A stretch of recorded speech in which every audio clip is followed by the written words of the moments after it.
So, how do you successfully intervene in the tyranny of an ever growing to do list and the exhaustion and frustration that often comes along with it?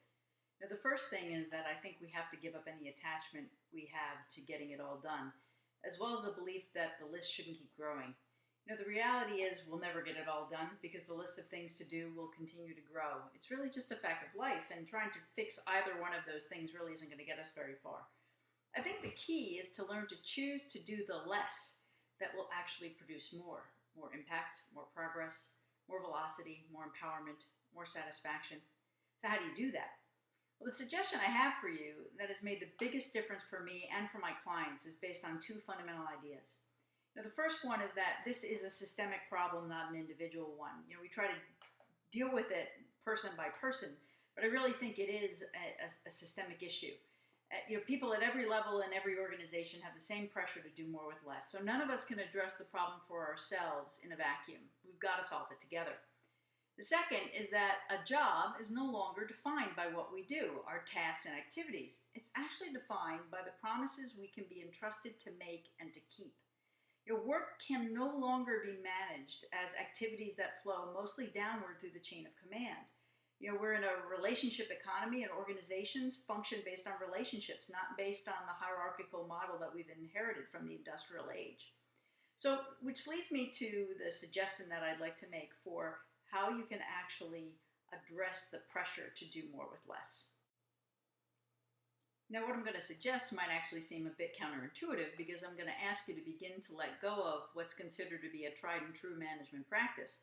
What I'm going to suggest to you, though, is that you learn to delegate less and negotiate more. And let me say more about what I mean by that.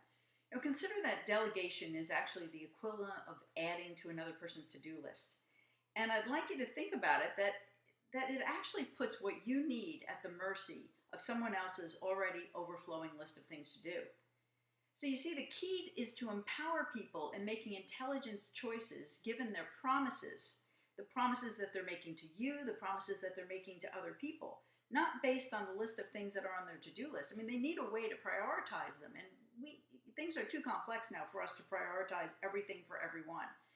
Now, by negotiate, I mean instead of delegating as in handing off tasks or assignments, I'm talking about making requests and giving people the room to actually negotiate. Now, there may be something that needs to get done by a particular date. I'm not suggesting that everything is negotiable, but there are many things that are. Because what you're driving for is actually supporting people and making an authentic promise to you regarding what they can and will do.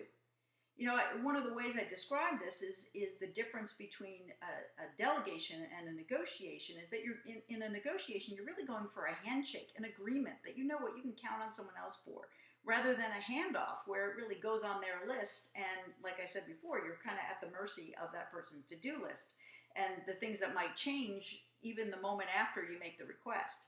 So, this also means that in light of a negotiation, that it means that no must be a real option. Since you can't possibly do it all, every single person has to be able to say no to something. Wise investment of scarce resources requires tough choices on everyone's part. And as leaders, we have to empower people to make their own choices regarding the less that they can do to produce the more that's actually needed. So I encourage you to try delegating less and negotiating more as one of your strategies for doing more with less and doing so in a way that really empowers you and empowers your team.